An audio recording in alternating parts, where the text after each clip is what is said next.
يهده الله فلا مضل له ومن يضلله فلا هادي له ونشهد أن لا إله إلا الله وحده لا شريك له ونشهد أن سيدنا ومولانا محمدا عبده ورسوله اللهم صل على محمد وعلى آل محمد كما صليت على إبراهيم وعلى آل إبراهيم إنك حميد مجيد اللهم بارك على محمد وعلى آل محمد كما باركت على إبراهيم وعلى آل إبراهيم إنك حميد مجيد أما بعد فأعوذ بالله من الشيطان الرجيم بسم الله الرحمن الرحيم يا أيها الذين آمنوا قوا أنفسكم وأهليكم نارا وقودها الناس والحجارة عليها ملائكة غلاظ شداد لا يعصون الله ما أمرهم ويفعلون ما يؤمرون قال رسول الله صلى الله عليه وسلم من رأى منكم منكرا فليغيره بيده فإن لم يستطع فبلسانه فإن لم يستطع فبقلبه وذلك أضعف الإيمان أو كما قال النبي عليه الصلاة والسلام سبحانك لا علم لنا إلا ما علمتنا إنك أنت العليم الحكيم أشياء হিলফুল ফুজুর ফাউন্ডেশনের উদ্যোগে আয়োজিত আজকের এই দিন মাহফিলে মুহতারাম সভাপতি মুরব্বিয়ান আয়োজন বেরাদারান ইসলাম পর্দানসীন মা ও বোনেরা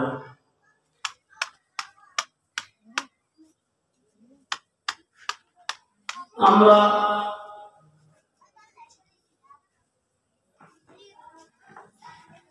যে যেখানে আছি একটু মনোযোগের সাথে কথাগুলি শোনার চেষ্টা করি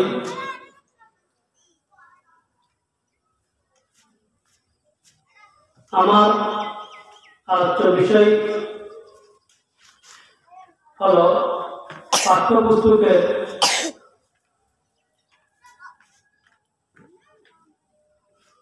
যে সমস্ত বিষয় নিয়ে এখন খুব আলোচনা সমালোচনা হচ্ছে সে সমস্ত বিষয়কে সামনে রেখে কিছু আলোচনা করার চেষ্টা করেছি যদি আল্লাহ সুবহানাহু ওয়া তাআলা তৌফিক দান করেন। আমরা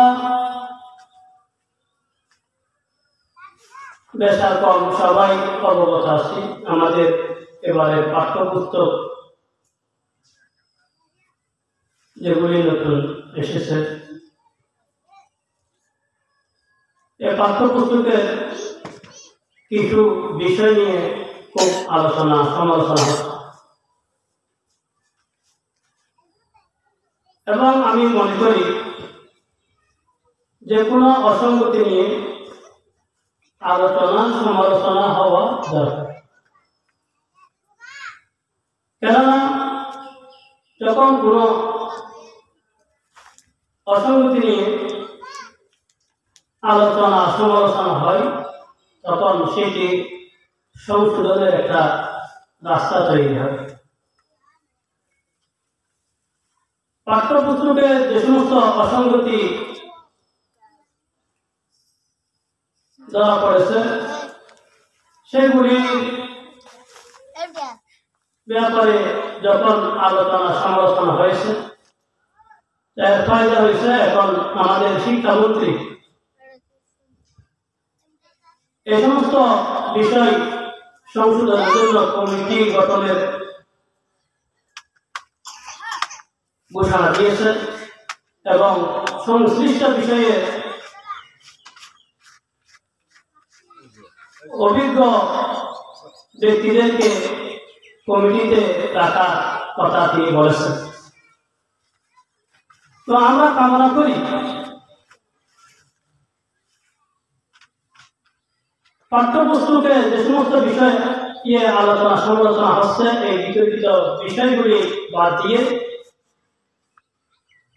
বিতর্কিত বিষয়মুক্ত বই আমাদের কোমলমতি শিক্ষার্থীদের হাতে আসে।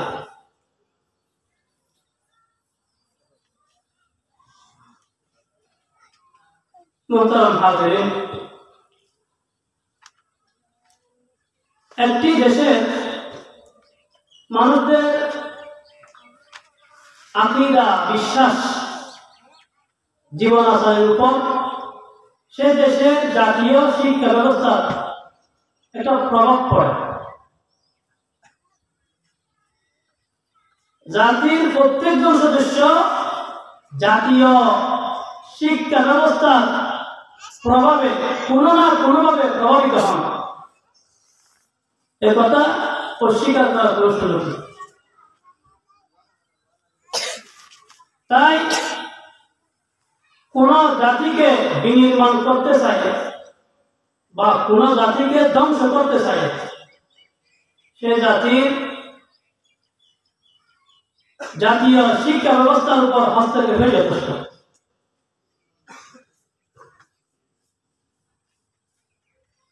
আমাদের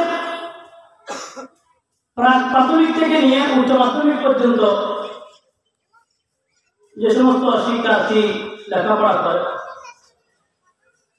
তাদের বয়স হবে 4 থেকে 18 মধ্যে।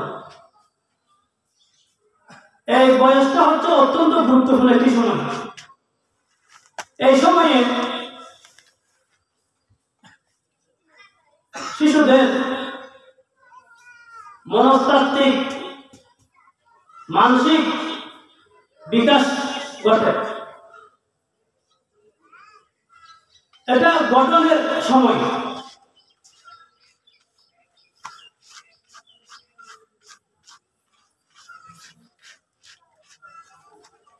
এই গুরুত্বপূর্ণ সময় যদি আমাদের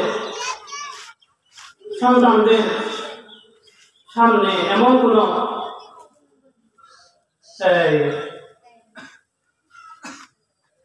বিশ্বাস উপস্থাপন করা হয় যেটা কোরআনের সাথে সাংঘর্ষিক, যেটা ইসলামের সাথে সাংঘর্ষিক, তাহলে আমাদের ভবিষ্যৎ প্রজন্মটা কেমন? যদি আমাদের সন্তানদেরকে এমন শিক্ষা দেওয়া হয় যেটা দ্বারাই তাদের অন্তরে ইসলামের অত্যন্ত গুরুত্বপূর্ণ বিষয় পর্দার ব্যাপারে তাদের মধ্যে নেতিবাচক ধারণা সৃষ্টি হয়,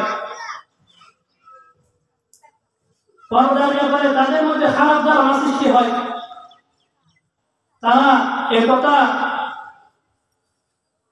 মনে করবে যে পর্দা একটি খারাপ জিনিস, তাহলে আমাদের ভবিষ্যৎ প্রজন্মটা কেমন? যদি আমাদের সন্তানদেরকে ইতিহাস বিকৃতির মাধ্যমে আমাদের মুসলিম শাসকদের ব্যাপারে খারাপ ধারণা দেওয়া হয়, মুসলিম শাসকরা লুণ্ঠনকারী ছিলেন, তারা অত্যাচারী ছিলেন, ক্ষমতালিপ্ত ছিলেন, তাহলে আমাদের সন্তানরা এখান থেকে কি শিখবে? আমাদের সন্তানদেরকে সামনে যদি সূক্ষ্মভাবে এলজিবিটি সম্প্রদায়ের সাথে সম্পৃক্ত বিষয়কে, অর্থাৎ সমকামিতা, ট্রান্সজেন্ডার, লিঙ্গ পরিবর্তন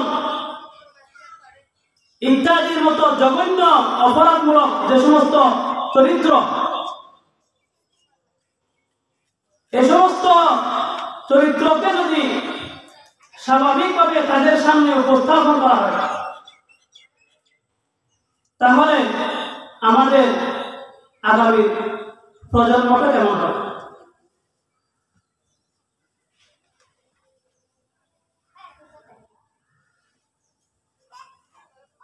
এই নেতিবাচক যে সমস্ত বিষয় রয়েছে, এগুলির কারণে ধীরে ধীরে আমাদের সন্তানদের মধ্যে চারিত্রিক বিকৃতি, যৌন বিশৃঙ্খলতা তাদের মধ্যে দেখা দিবে, যেটা আমাদের সমাজের অবকাঠামোকে আঘাত করবে, যেটার প্রভাব পড়বে আমাদের মানসিক স্বাস্থ্যের উপর, যেটার প্রভাব পড়বে আমাদের সামাজিক নিরাপত্তার উপর, যেটার খারাপ প্রভাব পড়বে আমাদের পারিবারিক সম্পর্কের উপর, যেটার খারাপ প্রভাব পড়বে আমাদের দাম্পত্য সম্পর্কের উপর। তাই এই বিষয়গুলি নিয়ে আমাদেরকে দল মত নির্বিশেষে চিন্তা করতে হবে, সজাগ হতে হবে, সচেতন হতে হবে। এগুলি কোনো রাজনৈতিক ইস্যু নয়, কোনো দলীয় বিষয় নয়। আমি যে করি না কেন, আমি আওয়ামী লীগ হই, বিএনপি হই, আমি যে কোনো দলের হই, আমি তো মুসলমান। তো যে সমস্ত বিষয় আমার মুসলমানদের উপর আঘাত করবে, আমার ইমান আকীদার উপর আঘাত করবে, আমাদের সন্তানদের চরিত্র হনন করবে, এই সমস্ত বিষয়ে আমাদেরকে সচেতন হতে হবে।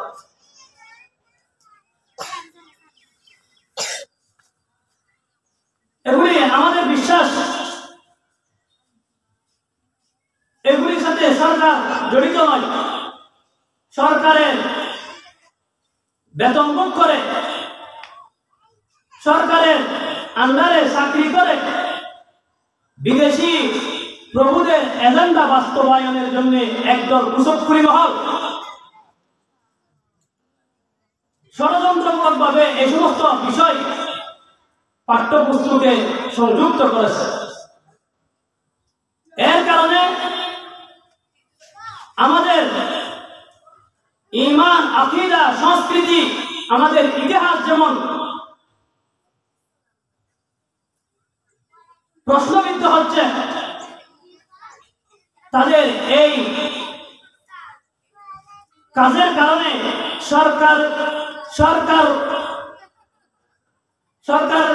সরকারের কি হয়েছে, মানপূর্ণ হয়েছে। তাদের এই কারণে সরকারের বদনাম হচ্ছে। তাই আমরা জোর দাবি জানাই, এদেরকে চিহ্নিত করে বিচারের মুখোমুখি করা হোক। যারা পাঠ্যপুস্তকে এ সমস্ত ঈমান বিধ্বংসী, চরিত্র বিধ্বংসী বিষয় সংযুক্ত করেছে, পাঠ্যপুস্তকে যে সমস্ত বিষয় নিয়ে সমালোচনা হচ্ছে, তার মধ্যে গুরুত্বপূর্ণ একটি বিষয় হল বিবর্তনবাদ।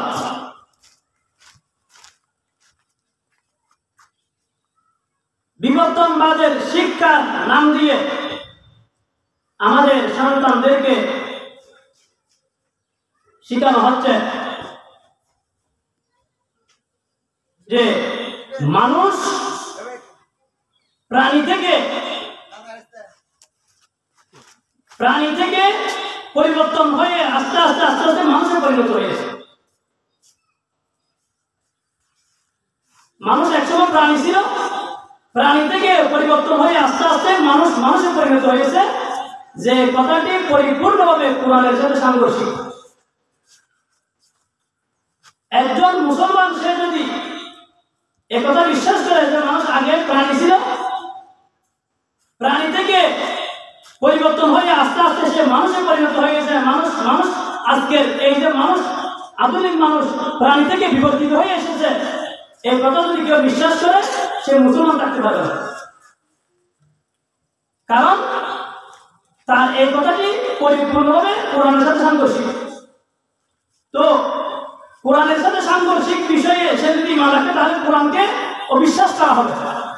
কোরআনকে অবিশ্বাস করলে কোনো ব্যক্তি মুসলমান থাকবে কিনা এটা ফতোয়া দেওয়ার জন্য কোনো আলেম লাগবে না, নিজেই বুঝতে পারবো আমরা যে কোরআনকে অবিশ্বাস করে কোনো মানুষ মুসলমান থাকতে পারে না। পূর্ণ কোরআনকে বিশ্বাস করলে যেমন কোনো ব্যক্তি মুসলমান থাকতে পারে না, কোরআনের কোনো অংশ বিশেষকে অস্বীকার করে অবিশ্বাস করে কোনো মানুষ নিজেকে মুসলমান দাবি করতে পারে না। তাহলে এই বিবর্তনবাদের এই থিওরি এটা পরিপূর্ণভাবে ইসলামের সাথে সাংঘর্ষিক। অথচ এই বিবর্তনবাদ আমাদের সন্তানদেরকে শিক্ষা দেওয়ার জন্য পাঠ্যপুস্তকে সংযুক্ত করা হয়েছে। এই বিবর্তনবাদের বাঘা বাঘা বিজ্ঞানী, বড় বড় বিজ্ঞানীরা এই বিবর্তনের থিওরির সাথে দ্বিমত পোষণ করেছে, এটাকে অস্বীকার করেছে। একটা বিতর্কিত বিষয়, এই বিতর্কিত বিষয়কে আমাদের ধর্মের সাথে মুখোমুখি করে দিয়েছে। তারপর যখন ওলামায়ে কেরাম এই বিষয়ে কোরআন হাদিসের আলোকে তাদের বক্তব্য তুলে ধরেন, তখন বলা হয় হুজুররা ইসলামকে বিজ্ঞানের মুখোমুখি দাঁড় করায়, ইসলাম হুজুররা বিজ্ঞানের বিরোধিতা করে। আসল কথা হলো আমরা বিজ্ঞানের বিরোধিতা করি না, বিজ্ঞানের সাথে বিরোধিতা করার কোনো প্রশ্নই আসে না।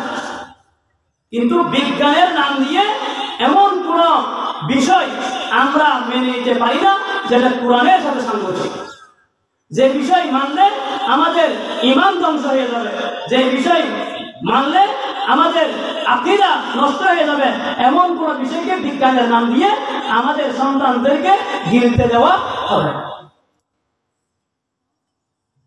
আমাদের পাঠ্যপুস্তকের ৬ষ্ঠ শ্রেণী ইতিহাস ও সামাজিক বিজ্ঞানের ২৪ নম্বর পৃষ্ঠায় এই কথাটি বলা হয়েছে যে আমাদের মনে রাখতে হবে যে আধুনিক মানুষ এবং মানব গোত্রের নানা প্রাণী, আধুনিক মানুষ বর্তমানে আমরা যে সমস্ত মানুষ আছি, মানুষ এবং বানর গোত্রের নানা প্রাণী, শিম্পাঞ্জি, গরিলা ইত্যাদি, বানরের গোষ্ঠী, মানুষের গোষ্ঠী আর বানরের গোষ্ঠী সবাই প্রাইমেট জাতীয় প্রাণী থেকে একটি সাধারণ প্রাইমেট জাতীয় প্রজাতি থেকে তাদের যাত্রা শুরু করেছে। একটি সাধারণ প্রাইমেট জাতীয় প্রজাতি থেকে তাদের যাত্রা শুরু করেছে। মানে একটা প্রাণী ছিল, ওই প্রাণী থেকে বিবর্তন হয়ে আস্তে আস্তে আস্তে আস্তে মানুষে পরিণত হয়েছে। ওই প্রাণী থেকে বিবর্তন হয়ে আস্তে আস্তে কিছু বানর হয়েছে, কিছু গরিলা হয়েছে, কিছু শিম্পাঞ্জি হয়েছে, আর কিছু মানুষ হয়েছে। এই কথাটা কোরআনের সাথে সাংঘর্ষিক। কারণ কোরআন বলে মানুষের উৎপত্তি কোন জানোয়ার থেকে নয়। কোরআন মানুষকে বলেছে আশরাফুল মাখলুকাত, সৃষ্টির সেরা জীব, সৃষ্টির সেরা জীব মানুষ। মানুষ কোন প্রাণী থেকে হয়নি। মানুষ কোথা থেকে হয়েছে? আল্লাহ রাব্বুল আলামিন কোরআন মাজিদের ৪ নম্বর পারা ১৬ নম্বর পৃষ্ঠা সূরা নিসা ১ নম্বর আয়াতে ইরশাদ করেছেন, ইয়া আইয়ুহান নাস, ও মানুষেরা, ইত্তাকু রাব্বাকুম, তোমরা তোমাদের রবকে ভয় করো, আল্লাযী খালাকাকুম, যে আল্লাহ, যে রব তোমাদেরকে সৃষ্টি করেছেন, মিন নাফসিন ওয়াহিদা, এক ব্যক্তিকে হযরত আদম আলাইহিস সালাতু ওয়াস সালাম ওয়া খালাকা মিনহা যাওজাহা, এবং তার থেকে তার স্ত্রীকে সৃষ্টি করেছেন। তিনি কে? হযরত হাওয়া আলাইহিস সালাম। হযরত আদমকে আল্লাহ তাআলা হযরত আদম থেকে হযরত হাওয়াকে সৃষ্টি করেছেন। আদম এবং হাওয়া আলাইহিস সালাম উভয়জনের মাধ্যমে মানুষের বংশবিস্তার হতে হতে হতে হতে হতে হতে আজকের পৃথিবীতে যে মানব সভ্যতা, এই মানব সভ্যতার বিস্তৃতি হয়েছে হযরত আদম আলাইহিস সালাম থেকে। এখন আদম আলাইহিস সালামকে আদম আলাইহিস সালাম একজন পয়গম্বর, একজন মানুষ। আচ্ছা, তো আদম আলাইহিস সালামের আগে কোন প্রাণী ছিল? ওই প্রাণীকে আদম আলাইহিস সালাম হয়েছে এরকম না? ওরকম না। আদম আলাইহিস সালাম কোথা থেকে হয়েছেন? এই ব্যাপারে আল্লাহ রাব্বুল আলামিন সূরা সাদের ৭৫ নম্বর আয়াতে বলতেছেন, ইবলিসকে সম্বোধন করে, ইয়া ইবলিস, ও ইবলিস, মা মানাআকা, কিসে তোমাকে বাধা দিল, আন তাসজুদা, সিজদা করতে, লিমা খালাকতু বিয়াদাই, আমি আমার নিজ কুদরতি হাতে যে আদমকে সৃষ্টি করেছি, আদমকে সিজদা করতে আমি তোমাকে হুকুম করেছি, তুমি সিজদা করোনি। তোমাকে কোন জিনিসে বাধা দিয়েছে?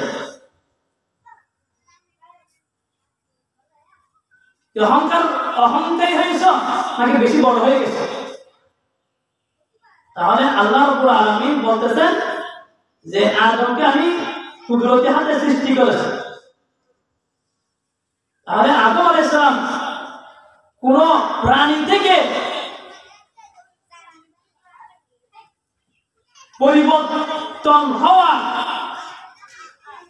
কি ধারাবাহিকতায় হযরত আদম এসেছেন? ওইরকম নয়।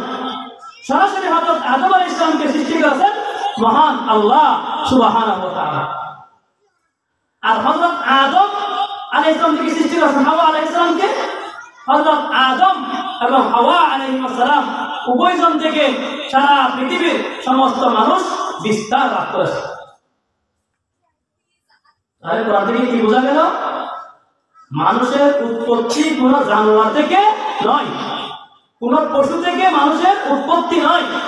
কোরআনের সুস্পষ্ট বক্তব্য হলো মানুষের উৎপত্তি হযরত আদম এবং হাওয়া আলাইহিস সালাম থেকে। এখন কোরআনের সুস্পষ্ট এই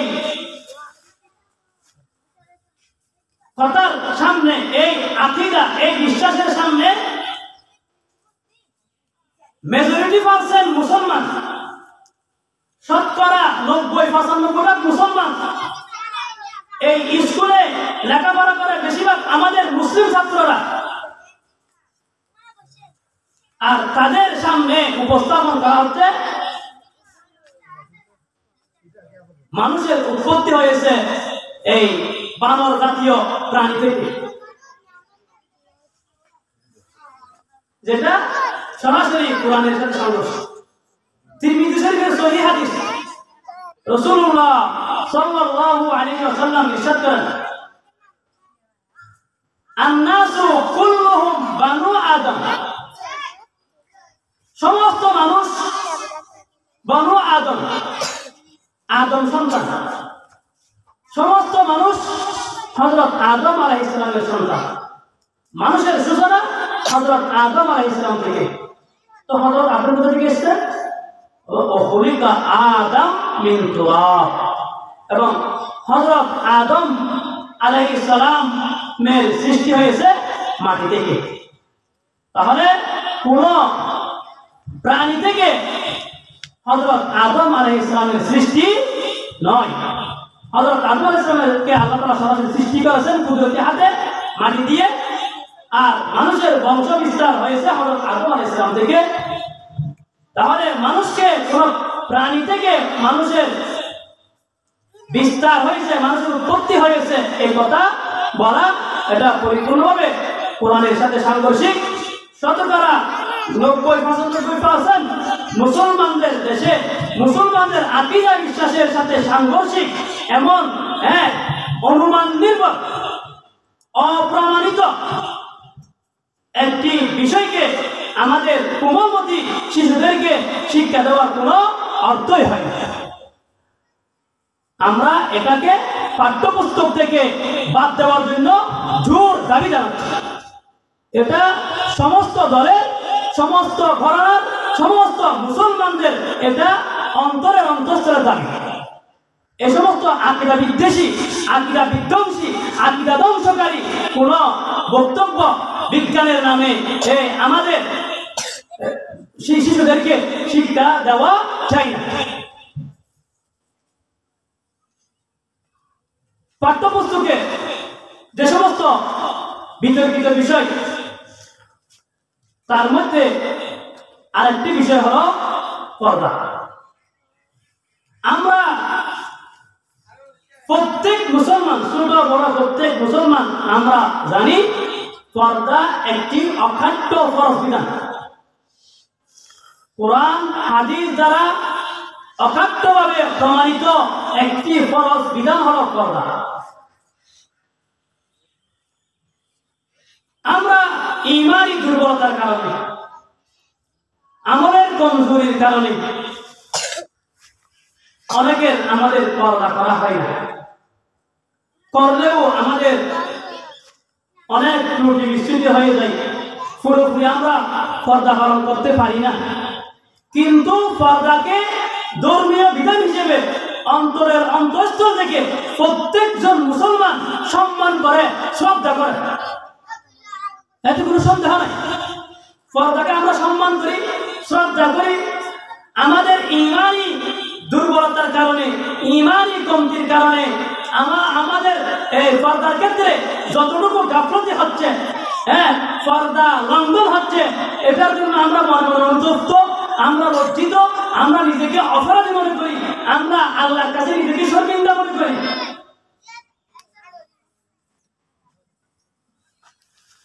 পর্দাকে আমরা কখনো কোনো মুসলমান পর্দাকে ঘৃণা করতে পারে না, পর্দাকে হেয় প্রতিপন্ন করতে পারে না, পর্দাকে তুচ্ছ তাচ্ছিল্য করতে পারে না, পর্দাকে খারাপ মনে করতে পারে না।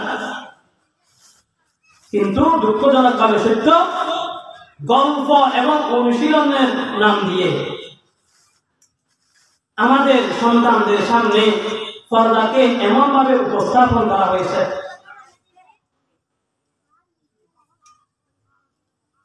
যেভাবে উপস্থাপন করার কারণে আমাদের হুজুর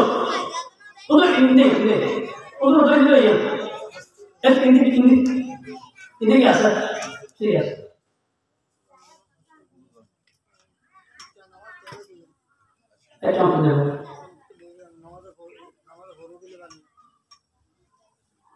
পর্দাকে এমনভাবে উপস্থাপন করা হয়েছে, যেভাবে উপস্থাপন করার দ্বারাই আমাদের কোমলমতি শিশুদের অন্তরে পর্দার ব্যাপারে ঘৃণা সৃষ্টি হবে, পর্দার ব্যাপারে খারাপ ধারণা সৃষ্টি হবে, পর্দার ব্যাপারে নেতিবাচক ধারণা সৃষ্টি হবে। আমরা জোর দাবি জানাচ্ছি সরকারের কাছে, অনতিবিলম্বে পাঠ্যপুস্তক থেকে মেজরিটি পার্সেন্ট মুসলমানদের এই দেশে, যেখানে বেশিরভাগ শিক্ষার্থী মুসলমান, এই পাঠ্যপুস্তক থেকে পর্দার প্রতি ঘৃণা সৃষ্টিকারী এমন কন্টেন্টগুলি, এমন বিষয়গুলি বাদ দেওয়া হোক, এবং এগুলির সাথে যারা জড়িত, উদ্দেশ্য প্রণোদিতভাবে এই কাজগুলি যারা করেছে, তাদেরকে আইনের বিচারের মুখোমুখি করা হোক।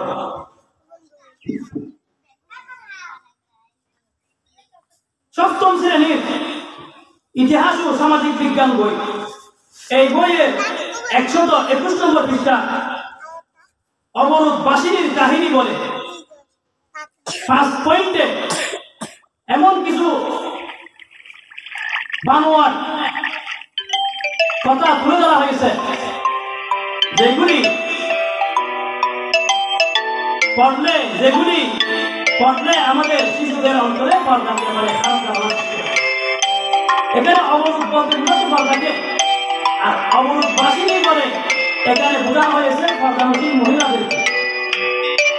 এখানে যে পয়েন্টগুলি বর্ণনাটা দেওয়া হয়েছে তার প্রথম দিক হচ্ছে এক বাড়িতে আগুন লেগেছিল। গৃহিণী বুদ্ধি করে তাড়াতাড়ি সব গয়না একটা বাক্সে ভরে ঘরের বাইরে বের হলেন। দরজায় এসে দেখলেন একদল পুরুষ আগুন নেভানোর চেষ্টা করছেন। তিনি তাদের সামনে বের না হয়ে আবার ঘরের ভিতরে গিয়ে খাটের নিচে বসলেন। সেই অবস্থায় পুড়ে মরলেন, তবুও পুরুষের সামনে বের হলেন না। এগুলো উদ্দেশ্যমূলক বলা হয়েছে। এই কথাগুলো পড়লে পর্দার ব্যাপারে তুচ্ছ-তাচ্ছিল্য বা ঠাট্টা বিদ্রুপ আমাদের শিশুদের অন্তরে সৃষ্টি হবে। এগুলোকে নিয়ে পর্দার ব্যাপারে মানুষ ঠাট্টা বিদ্রুপ করবে, পর্দাকে প্রতিপন্ন করবে। ইসলামে পর্দা বিধান আছে, এতে কোনো ধরনের সন্দেহের অবকাশ নেই। পর্দাকে অস্বীকার করলে তার ইমান থাকবে না, সে মুসলমান থাকতে পারবে না। পর্দাকে যদি কেউ পর্দা পালন করতে না পারে, নিজেকে অপরাধী মনে করে, সে গুনাহগার হবে, তাকে ইমান হারা বলা যাবে না। কিন্তু পর্দাকে কেউ যদি অস্বীকার করে, পর্দাকে নিয়ে ঠাট্টা বিদ্রুপ করে, তার ইমান থাকতে পারে না। তো এই ধরনের কথা বলে পর্দাকে তুচ্ছ-তাচ্ছিল্য করা হয়েছে, প্রতিপন্ন করা হয়েছে। কারণ আজ পর্যন্ত কোনো আলেমকে আপনারা একথা বলতে শুনেছেন? কোনো ইমাম কোনো খতিব একথা বলেছেন যে আপনার জান চলে যাক, আপনি পর্দা লঙ্ঘন ওখানে বেরোতে পারবেন না? ওইরকম বলেছেন কোনদিন? আপনার রানে যদি ফুড়া উঠে আপনাকে সিদ্ধান্ত করতে হয়, তখন ওখানে কাপড় খুলতে হয় না? প্রয়োজনের সময়, জরুরতের সময় পুরো শরীর বিবস্ত্র করতেও শরীয়ত আপনাকে কি করে না, নিষেধ করে না। যতটুকু প্রয়োজন ততটুকু মধ্যে সীমাবদ্ধ থাকতে হবে। প্রয়োজনের সময় আপনি ঘরের মধ্যে ফুড়ে মরে যাবেন, এ কথা কখনো ইসলাম বলেনি। এখানে ফুড়ে মরে গেছে এই কথা বলে পর্দাকে খারাপভাবে উপস্থাপন করা হচ্ছে। এভাবে আরো চারটা এখানে বানোয়াট গল্প বলা হয়েছে, যেগুলো বললে আমাদের শিশুদের অন্তরে পর্দার ব্যাপারে নেগেটিভ ধারণা, নেতিবাচক ধারণা সৃষ্টি হবে। তাই এ সমস্ত কন্টেন্ট, এ সমস্ত বিষয় পাঠ্যপুস্তক থেকে বাদ দেওয়ার জন্য আমরা জোর দাবি জানাচ্ছি। পাঠ্যপুস্তকে যে সমস্ত বিতর্কিত বিষয় সংযুক্ত হয়েছে তার মধ্যে আরেকটি বিষয় হলো খুব সূক্ষ্মভাবে এলজিবিটি সম্প্রদায়কে প্রমোট করা হয়েছে। এলজিবিটি সম্প্রদায়ের প্রতি সহানুভূতিকে স্বাভাবিকভাবে উপস্থাপন করা হয়েছে। এলজিবিটি সম্প্রদায় মানে, আমি লজ্জার সাথে বলতেছি, সমকামিতা, ট্রান্সজেন্ডার, লিঙ্গ পরিবর্তন, স্বেচ্ছায় যারা লিঙ্গ পরিবর্তন করে, নারী থেকে পুরুষ, পুরুষ থেকে নারী হয়, এই যুগকে ট্রান্সজেন্ডার বলা হয়। এই ধরনের বিকৃত রুচি, বিকৃত চরিত্রওয়ালা এই পাশ্চাত্য পশ্চিমারা, এরা টাকা পয়সা থেকে উন্নত হলে কি হবে? এদের আখলাক, এদের চরিত্র পশুর থেকে খারাপ হয়ে গেছে। এই পশ্চিমা দেশগুলিতে এই সমলিঙ্গের মাঝে এদের মধ্যে কিছু মানুষ আছে যাদের চরিত্র এত নষ্ট হয়েছে, যাদের রুচি এত নষ্ট হয়েছে, এত ফসে গেছে, তারা এই সমলিঙ্গের মাঝে বিয়ের জন্য সরকারের কাছে কি করে? আন্দোলন করে। এই ধরনের একটি এই ফসা, নষ্ট, ভ্রষ্ট একটি সম্প্রদায়কে এই খুব কৌশল এখানে প্রমুখ করা হবে। কিভাবে? এখানে আমরা শুরু থেকে কুদরতিভাবে, আমরা প্রাকৃতিকভাবে একজন শিশুকে দাঁড় করা দিলে আমরা বলি একটা ছেলে, একটা মেয়েকে দেখে আমরা বলতে পারি এটা মেয়ে। এখানে কাউকে বুঝে দিতে হয় না, এটা ছেলে, এটা মেয়ে। ছেলেকে চিনার জন্য আল্লাহ তাআলা কিছু চিহ্ন, মেয়েকে চিনার জন্য আল্লাহ তাআলা এখানে চিহ্ন দিয়েছে। আমরা মেয়ে দেখলে বলি এটা মেয়ে, ছেলে দেখলে বলি এটা ছেলে। এরা লিঙ্গ নির্ণয়ের ক্ষেত্রে এমন উদ্ভট, এমন একটি বানোয়াট নতুন একটা কথা এখানে যুক্ত করেছে, যেটার দ্বারাই আমাদের সন্তানদের মধ্যে লিঙ্গ নিয়ে বিভ্রান্তি সৃষ্টি হবে। ছোট ছোট শিশু ক্লাস 6 7 পড়ে, এরা 12 13 14 বছরের ছেলে, এদের ছেলে মেয়ে, এদের মধ্যে এগুলো কি বুঝবে? এরা এগুলো পড়ে, এদের মধ্যে লিঙ্গ সম্পর্কে বিভ্রান্তি সৃষ্টি হবে। এখানে বলা হচ্ছে এই ছেলে মেয়ে চিনার একটা নতুন পরিচয়। অনেক ছেলে, সে ছেলে হলেও বাহ্যিক চেহারা আকৃতির ছেলে হলেও সে মনে মনে মেয়ে হতে পারে। হিজড়া কথা বলতেছি না, হিজড়া একটা আরেকটা বিষয়। ট্রান্সজেন্ডার এরা বলতেছে সে উপরে ছেলে, ছেলে হলেও সে মনে মনে মেয়ে হতে পারে।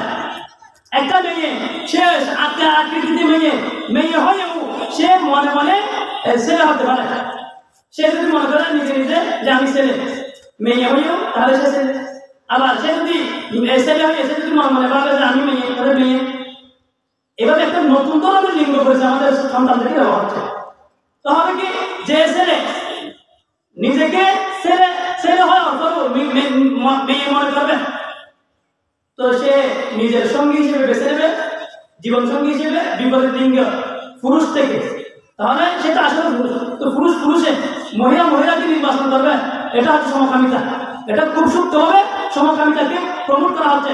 একটু একটু করে এটা যদি এভাবে প্রতিষ্ঠিত হতে পারে, তাহলে সামনে এটাকে আর কি করা যাবে না, আটকানো যাবে না। এখানে ছেলে নিজেকে মেয়ে মনে করা, মনে মনে সে ছেলে হয়েও মেয়ে হওয়া লক্ষণ করা হয়েছে কি, সে ছেলে হয়েও মেয়ের মতো শ্বাসপুর পছন্দ করে, সে ছেলে হয়েও মেয়ের সাথে খেলতে সে পছন্দ করে, ছেলে হয়েও সে মেয়েদের সাথে কাজকর্ম করে, মায়েদেরকে কাজকর্মের সাহায্য দিতে করে।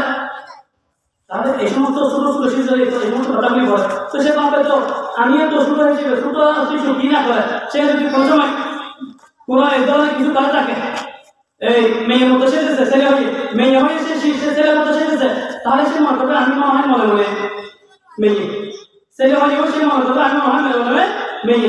এই ধরনের একটা বিভ্রান্তি আমাদের শিশুদের থেকে, শিশুদের মনে কি করা হচ্ছে, সৃষ্টি করা হচ্ছে। এটার এটার কি হবে, প্রভাব পড়বে। প্রভাবে এটা কোথায় নিয়ে যাবে, সমকামিতার উপরে নিয়ে যাবে।